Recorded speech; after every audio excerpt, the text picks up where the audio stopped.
Want to build a thriving business while making a much bigger impact in the world by becoming known as an influential voice in your industry? The choice versus just a choice with your ideal client? That's exactly what you're going to learn as I interview business experts, industry thought leaders, and entrepreneurs who are in the trenches making their mark so you can too. This is the award-winning podcast, The Ambitious Entrepreneur Show, and I'm your host, Anne-Marie Cross. And welcome to another episode. So my guest today says the best bet you can ever make is the one you make on yourself. And joining me on today's show is Richard Parker. Richard's course, How to Buy a Good Business at a Great Price. Well, that program has sold over 100,000 copies. He was hired by Ray Dalio to teach one of his sons the art of buying small businesses. He's published 200 articles and has appeared in Forbes, New York Times, The Street, Entrepreneur Magazine, Inc.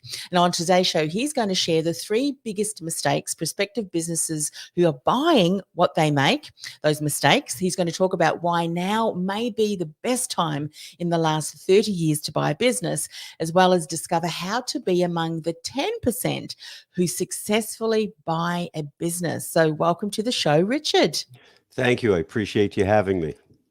Lots to dive into today. So with the last point you're going to cover, we're talking about how to be amongst the 10% who successfully buy a business. So I'm assuming that there are about 90% of other people who do go to buy a business who unfortunately are probably making some of the mistakes that you're going to talk about today. Yes? Yeah, that's exactly correct. And it's unfortunate because the statistics are abysmal, right? I mean, at 90% failure rate, and some have it pegged slightly higher, typically around 94%, is really unbearable when you think about it in anything. I mean, to have that rate of failure, when in reality, it's completely avoidable. And when you're talking about buying a business, I mean, speak a little bit about to give context, because some people may be thinking about buying into a franchise. Some might be building or buying a business that has already been built up. So with the statistics, is this across the board with franchises and standalone businesses? So it's a great question because I focus on existing businesses, but they could be existing franchises. So people who acquire a new franchise, in other words, they build a new location or they're opening up a new location, they're carved out of that data. But Yes. anyone who's buying, there's a huge market of franchise resales of what they're called, which is the sales of existing franchise locations. And those are lumped into the existing non-franchise businesses that are sold. So those statistics aggregate those two. They're both Yes. they're both part of the same. Yeah, I have another follow-up question to this as well.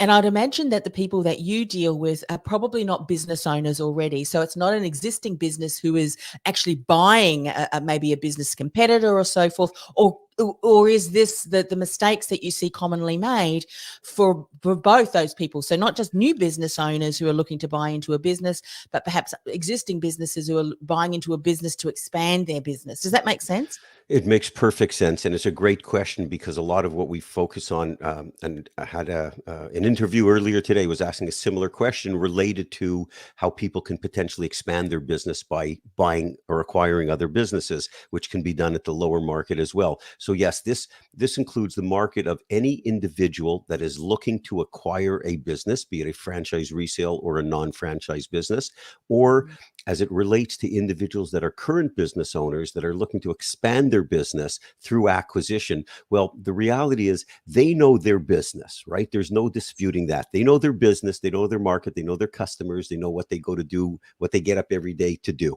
So they're well versed in that, but they know, generally speaking, they have absolutely no clue related to the acquisition of another business, unless they've done it before several times. I'm doing this for 30 years. I've acquired 13 business and 1 co-investment. I still learn something new in every deal. So, you're always evolving to become, to increase your knowledge base. Yes. And it's wonderful that we're able to tap into your expertise, because as we know through the introduction, you've been involved in this and you're learning and evolving all of the time with each new experience. So let's talk about what are the 3 biggest mistakes that you see prospective business buyers make. We need to avoid these. Okay, so the first thing is, which seems pretty logical for someone who's not in the mix of looking to acquire a business, is individuals typically jump in. They have no experience, so most people have never bought a business before. So they jump into this process. They have no experience, no knowledge, no expertise, no preparation. They haven't established any criteria for the type of business that they're going to want to buy, and the internet, which in some ways is a blessing for this industry, is also a horrible curse because you have this, this uh, in, incredible amount of information.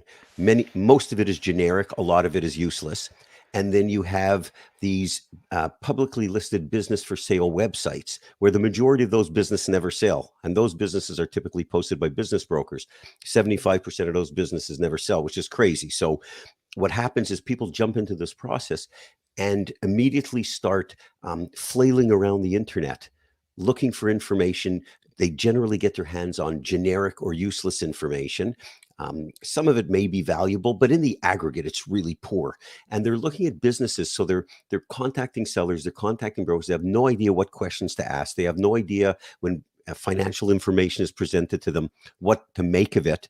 And so what happens is they go through that with that lack of knowledge. They try to squeeze their way through the process, right? And Mm-hmm. they end up encountering one situation after another where they come across questions that they're not sure how to answer. These are life-changing decisions. And so they go through all of these stages without making any real progress. Very often people just spend countless hours searching the internet, looking for businesses, trying to figure out which, if any, may be right for them. And that's a horrible way to go. It's like going into a starting in a race, the starting gate, and the gun goes off and everybody runs in 12 different directions. You have to know what the finish line looks like. And that really leads to the second point, which is the right business. So people are typically searching endless business for sale listings. They have no clue what business is right for them, hoping they're figuring out what it's going to be along the way. And it's really what we call here in America, I know in Melbourne, Australia, we call it ass backwards, right? The first thing that you're supposed to do is you've got to get a handle on the type of business that's right for you. And then it's quite easy to find and buy it. So that's point number two. The first one being lack of knowledge, experience, expertise, etc. Second one being honing in on what business is right for you. And the third thing is understanding that there's no such thing as a perfect business. Every business, existing business, a startup is a perfect business because you don't have there's nothing wrong yet, but there's nothing good yet, right? So Yes. you haven't done anything. Everything is blue sky. Everything sounds fantastic, but it generally doesn't work out that way. But when you're looking for an existing business or franchise, every existing business, it has warts, it has pimples, it has blemishes. There's no such thing as perfection. And for someone to get into the mindset of being an entrepreneur, you have to understand these imperfections. You have to mitigate potentially difficult ones. So ones that could cause problems down the road, those you mitigate for, or if they're too problematic, you walk away from. But you as you go through this process, you have to understand that people tend to treat incidents as catastrophes. And oftentimes it's an uncertainty. They haven't done anything overtly entrepreneurial at this point in their lives. So, I mean, I get it, but getting the mindset of I'm going to buy a business, it may not be perfect, but you're going to solve for all potential issues related to the pricing, the terms, the conditions, your due diligence. But the goal is you want to get your hands on a good, solid, stable business, because if you do it right, both theoretically and practically speaking, you can get the keys on a Monday and you take a paycheck on Friday. Mm. So understand. So those are the key, three. Again, first being lack of knowledge, second being honing in on what business is right for you, and the third understanding that nothing is perfect. You just have to get it as Yes. close to that as you can. Yeah. And I would imagine, Richard, that within each of those different mistakes that you see, there could be a lot of different components that people need to be aware of. It's one of those things, people don't know what they don't know, and you can't base decisions that could be life changing. And of course, buying a business that ends up being a business that drains you from your energy, ends up increasing your stress and financial stress as well, is certainly something that we'd want to avoid.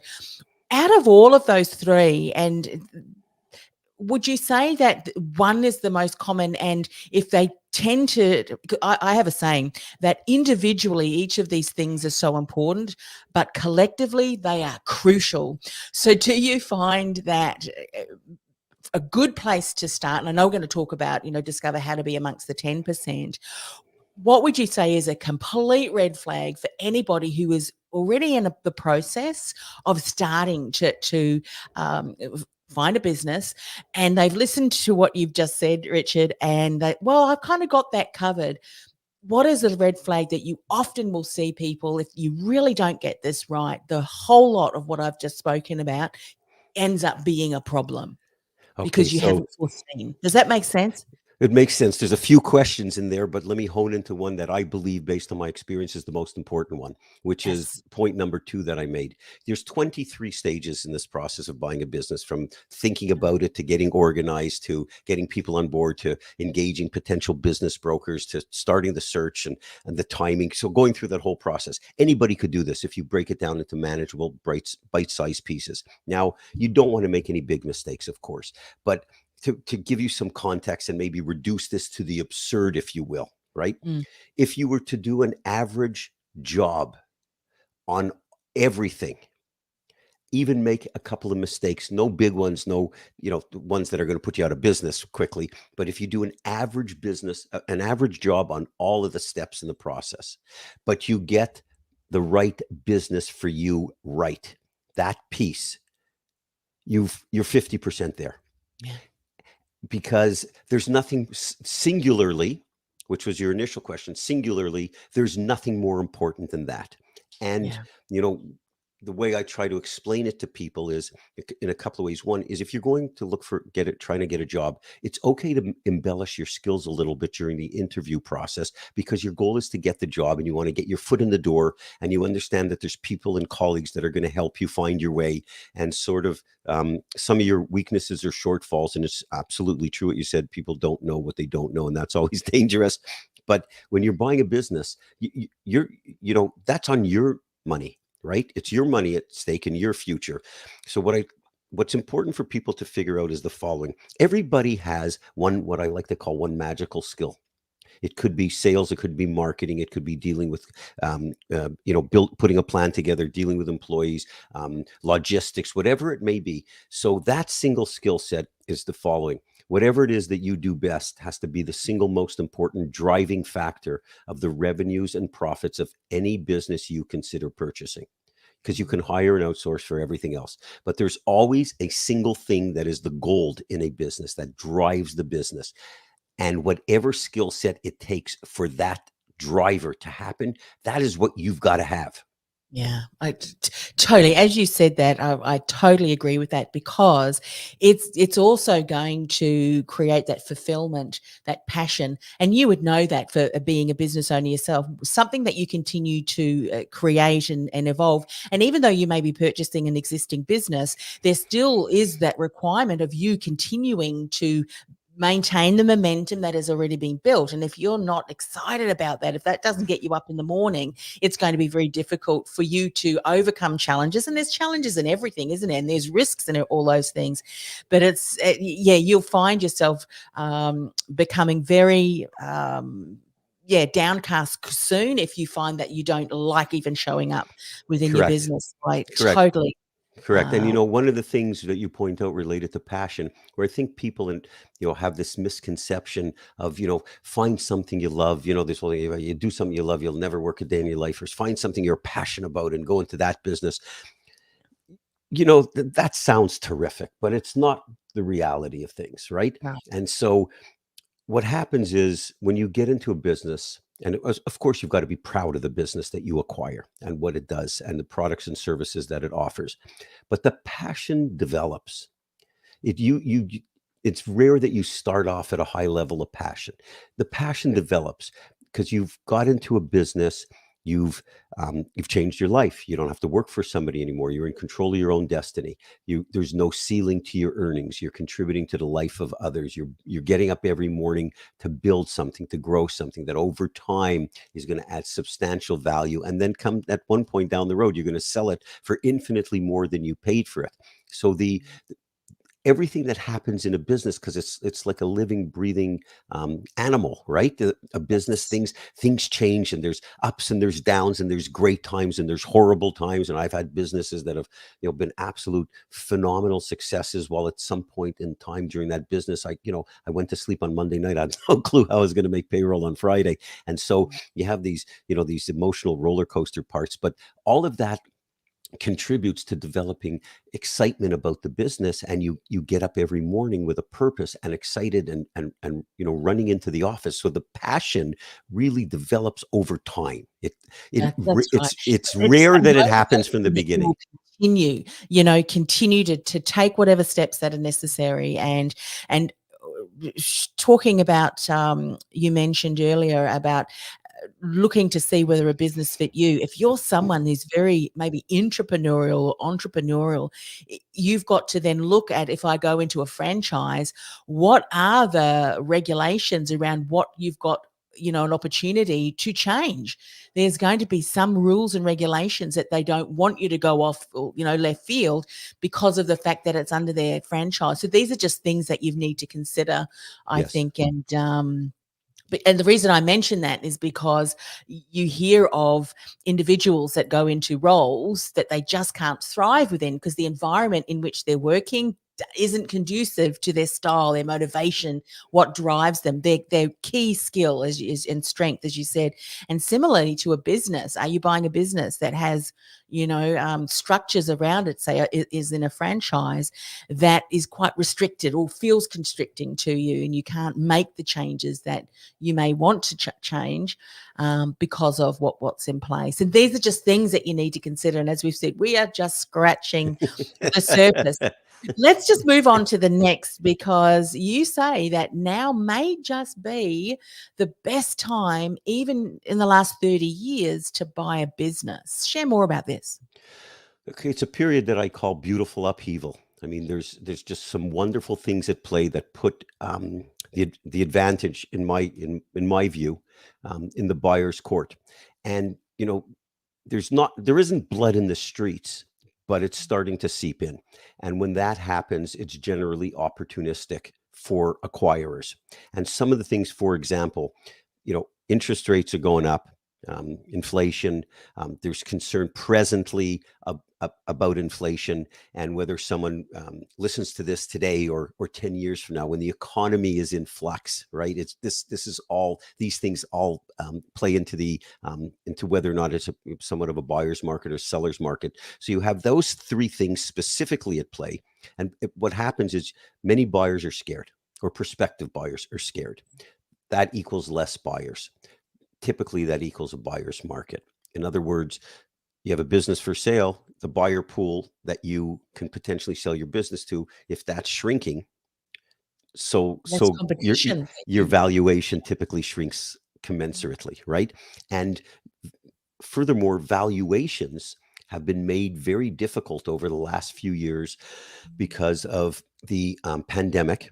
And so you had some companies that just completely went out of business. You had consumer products businesses that did unbelievable, and they've dropped typically 20 to 30% after. Then you had subsequent years to the pandemic where you don't know what was a good measure of the business. In other words, you had one business, a year was up or a year was terribly down, then the next year wasn't an indication. Was it closer related to 2 years before the pandemic, or is it more, is this the new normal related to the business, the level of revenues and the level of profits? So what that leads to, if you're a buyer looking to buy a business, you have all this uncertainty within the business itself, and it's quantifiable. It's not like your own perception that the business is in flux. These are the numbers that are dictating that. The numbers don't lie, people lie. So if the numbers indicate like a bit of a roller coaster scenario, what happens is it causes an astute buyer to say, hey, the only way I'm going to do this is on a performance-based deal. So I need to know what the business is going to look like. It's great. It's okay to pay. You look at the historical financials of a business, so you consider the past, and of course the present, but you buy it for the future. If you have no insight to what that future is going to look like based on the past, because the past should be somewhat representative of the future, but if it's up and down and all over the place, then it's hard to peg a valuation. So you have to attach a performance piece to the valuation. That's advantageous to a buyer. And Mm. the other piece is, as interest rates go up, leverage forces more seller notes. In America, it's very prevalent. Seller financing. 91% of our clients have a component of seller financing to all of their deals. And right now, it really is the bridge in many cases of the only way to get a job to the finish line. There are some government programs with financing, which are good, but if the business and the individual doesn't qualify, I mean, seller financing is not only normal in these transactions, now it's prevalent. I mean, there's no escaping it because that's the only way the seller is going to get to a closed deal. So I think Yeah. all these things in combined really make it, it's again, I call it beautiful upheaval because it's so advantageous to the buyer. All these things for people who have the strength and fortitude of character to be able to march on through some difficult times are going to uncover some unbelievable opportunities. Yeah. Before we move on to the next point about, what are some of the things that we need to do so that we can be among the 10% who successfully buy business? And you mentioned a couple of times, and of course yourself as being who's going to be one of those resources, business brokers. We know in other industries there are often some things that we need to be aware of as red flags, and I would imagine that even in the industry of business brokers, we need to be armed, if you will, if I can use that word, armed, so that we can recognize, is the person to whom I'm speaking to and the questions that I am asking, is this going to help me to determine whether this is someone that I want to represent me, to go out and find a potential business, or someone that I can then use as expertise. What are some things, Richard, that we need to look out for if we are going down the line of, I want to look at opportunities for businesses that I can buy, but I want someone on my team? What do we need to look out for, and what are some red flags? So the first thing that people need to consider is, understand business brokers, and I do a lot of investment banking, so higher level business brokerage. So anything that I'm saying in a negative way, I'm in the industry, so it's just a Yes. recognition of the facts. Individuals need to understand that business broker, unless you're paying a business broker, they don't represent you. They're not going to dispense unbiased advice. Their goal, and understandably so, is to sell you a business. Their goal and their job is not to sell you the right business. Some have, are more sincere and are more concerned about that. But by and large, their goal is to get you into a business and have a completed deal, because that's how they put food on their table. And Mhm. unless you're paying them, I mean, that's the same in it for the most part in any commissioned industry. I believe in using a business broker. Unless you're paying them, understand what their role is, right? Yeah. And very often in these transactions, you're going to be dealing with this seller's broker. Now, you may have come across the listing through a broker in regions where business brokers cooperate on transactions. So there's three real areas where a broker can help you. They can help you gain access to business that are listed for sale, either within their own brokerage firm or other ones that they may be aware of, or listings of colleagues. They can deliver bad news to the seller. And you're going to be buying a business. You're going to need that seller almost in all cases for a transition period to help you learn the business. And so if there's bad news to be delivered to the seller, let the broker do it, because you need to have a relationship with them, not only during the discussions of the acquisition, but post acquisition. So let them be delivered the bad news. And the third thing is, they've done this before. Right, they know how the documentation that's involved, what if it's, whether it's a lease assignment or some an environmental issue that needs to be investigated, contracts. They've done this before. This is what they do every day, so they understand how deals get done. So yes, you want to, if it makes sense to use a business broker, great, but keep in mind that's not your unbiased advisor. Right, you're Mm. far better off to get a mentor who's done this before. The easiest way, the oldest proven method and formula for success when you're trying something new in your life is to just find someone who's proven successful at it and copy them. And even better if you can Yes. get them as a mentor. So that's not the role of a business broker. Mhm. Mm. Great advice. And of course, we'll give you an opportunity, Richard, to share how people can reach out to you, because I'm assuming that that's the support that you will often, that you can offer as well, and you've got resources available too. Okay, so how can we be amongst the 10% who successfully buy a business? What do we need to do?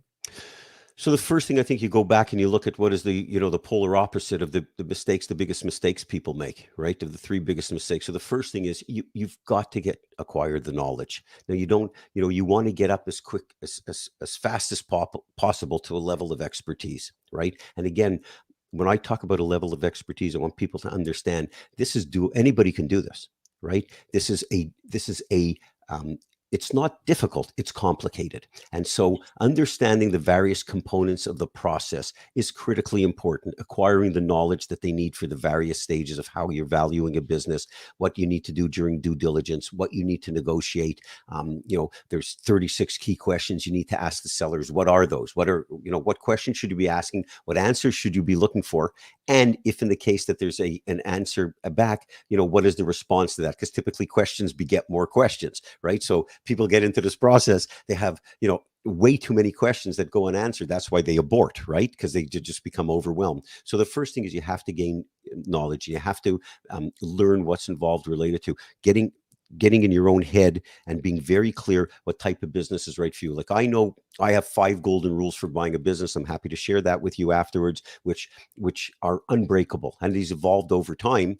Like, I will never buy a business if it has 4. It's got to have all 5. And people need to formulate their own golden rules of what they want in a business. A lot of that is personal. Some of it could be financial. So the understanding, the knowledge, getting the knowledge and expertise to deal with all the various steps in the process is paramount. I mean, there's no getting away from that. And it doesn't matter where you get it, if it's from an individual, if it's from a course or what have you, you have to get the information.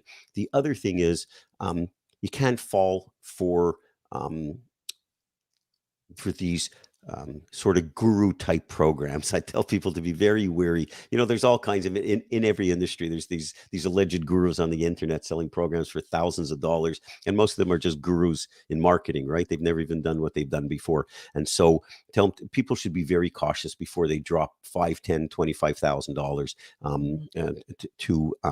on these type of programs. The other thing is getting in tune with the financials. So there's a number that says the majority of businesses or small business transactions will fail during the due diligence stage. And that usually comes after a contract is in place. So getting comfortable with the financials and learning how to read a financial statement and understanding that is important. But the beauty is you can hire an accountant to help you do that. And then it's walking through the various stages in the process in a methodical manner and being able to yell help. Like, if you can't do this whole thing in 6 months, something's drastically wrong, right? From the beginning, if 4 months, it takes 4 months to find a business, a month to negotiate, a month to do diligence. So you should be able to do it in 6 months. So the 10% who succeed are either two groups.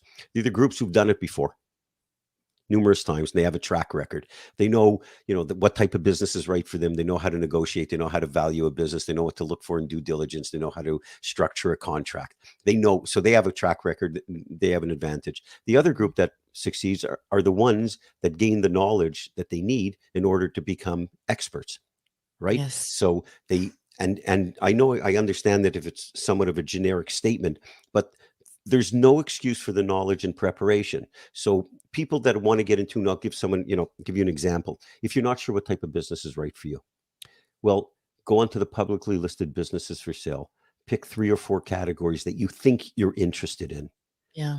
Line up 4 or 5 sellers within each. Suddenly you have a sample size of 20 business owners that have their businesses for sale that you can go and meet. You can ask them the questions. I'll help them get the questions, of course, but you can ask them the questions. And after each meeting, you could determine, do I like this business? Right? Do I like this individual? Do I trust them? Can I see myself running this business? And if the answer is no, then you look at several others. It may be a case if you have to rinse and repeat and say, oh, those 4 categories are not for me. And very often people think they want to turn a hobby into a business, which in very rare cases succeed, right? And so, going through these various steps and in a methodical way is how you navigate your way down the road. It's step by step. Yes. Yes. Important. So important. Yeah, and one of the other things that you touched upon was related to franchises, which you brought up a great point. For the most part, franchises are not for entrepreneurs. They're for people that want to own a business. The Mm, reason why a franchise is successful is because you follow the processes and procedures that have worked mostly well in other locations. It's mm, not for pioneers.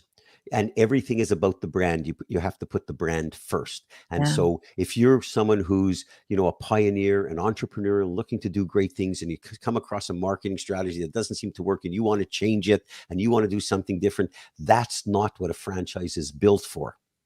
And Mm. so, it's following the rules, Yeah. right? If It's you're like someone that doesn't like following rules, or you see a rule and you think we can improve on that, not for rules are you. meant to be broken. If there's a No, better actually, that's what everyone says. But the actual truth is rules are meant to be obeyed, right? And way, so if you, that was the I'm point. the opposite. That's the That point of the someone rule, says right? So that's why something, don't buy a franchise.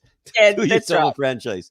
Do yourself a Stay franchise. Do away. yourself a favor. Don't buy a franchise And you'll give that advice for free. for free. That's Yeah, no my charge. pleasure. My pleasure. Love this. As I said, we have only just scratched the surface in this conversation, but I hope that for those people who have listened today, who have been considering or are in the process, I'm sure just from listening to your advice, it gives them an understanding then that there really is a framework to follow and to really make sure that they do their due diligence, they do the research in the right areas, have a good support team around you. And that's not only the legal and so forth, but a mentor who has done it before and has possibly helped others to do that before as well. Because as you've pointed out, a business broker, some of those people don't have your best interests at heart, No, but they rather, certainly as you don't. said, their remuneration is when the deal is done. So what are they going to be seeking to make sure the outcome is done? And again, Yes. that may not be the best business for you, and a mentor and someone who's able to support you is going to be able to point that out. So, Richard, how do people get in touch with you, and perhaps a bit of a snapshot on how you can support them? Okay, the first thing I want to tell people is, just remind them that if they have any interest or inkling to get into business on their own, they owe it to themselves to at least investigate what's involved and to go down the road a little bit to learn and see, hey, for some it will be for them, for others it won't, but you owe it to yourself if you have this, just an ounce of inclination to be an entrepreneur or be in your own business. You really should go down the path because again, this is doable. I mean, anybody can do this. Not everybody will, but it's doable by anyone because we're not talking about sending men to the moon here. From my perspective, I never went into the the business or the program that we've sold 100,000 copies of. I never went into this as a business. I'm still stunned that we've sold the amount that we've sold over the years. I did it just to put all my years of experience to memorialize it, to hopefully, the night before we launched this product, my wife who's from your hometown said, how many do you think you're going to sell? And I said, my only goal is to help one person either buy the right business or avoid buying the wrong one. So when I'm trying to dispense advice to people, I hope it comes across in a sincere manner. It makes no difference to my lifestyle whatsoever if I never sell another program. But if people go to richardparker.com, there's 200 plus articles related to buying a business. They're all free. They're all on the website. People can go through there. You can get a very good understanding. Every step in the process of buying a business is laid out in like a head category. And within that, anywhere from 5 to 25 articles in each category. So they can really learn a lot about it. If anybody has a question, if they go to the contact us page, that again on richardparker.com, just mention in your message to ask them to please forward the message to me, because if not, a support person will respond to it. But if you ask them to send it to me, and I'm happy to address any questions or get on the phone with anybody at any time. The big part of what we do, the 90% figure that I told you, 82% of our clients buy a business within 6 months. So we've really turned the industry upside down for many, many years because what we do works. And I help, I'm on the phone outside of doing these wonderful interviews with people such as yourself. I spend most of my days on the phone or on email helping our clients, and I never charge them for it. I just want to see them buy the right business. Yeah. Yeah.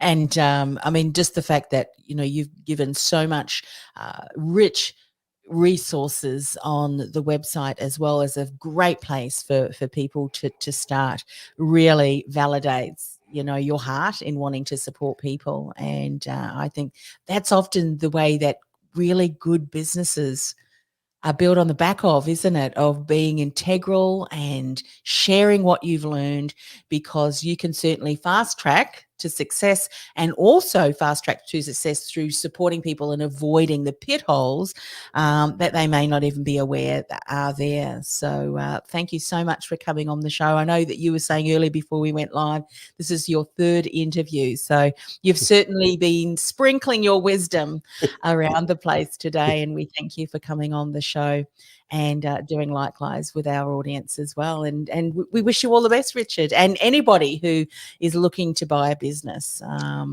Yeah. Well, thank you very much. Do your research.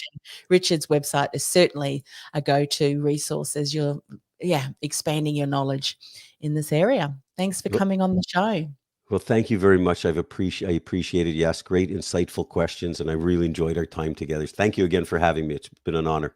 My pleasure. All the best. Thank you. The same. Hey, it's Anne-Marie. Before I go, are you a coach or a consultant who feels like the world's best kept secret? Your experience is vast, yet secretly you're frustrated because despite all of your hard work, you're just not getting the visibility, the recognition, or new clients you'd hope for, and you don't know why? I've created a free resource that'll help you build visibility, generate leads, and enroll dream clients with ease, because you're seen as a trusted authority, even in a crowded marketplace. And you've positioned yourself as the choice versus just a choice for your dream client. To get started, go to annemariecross.com/gift. That's annemariecross.com/gift.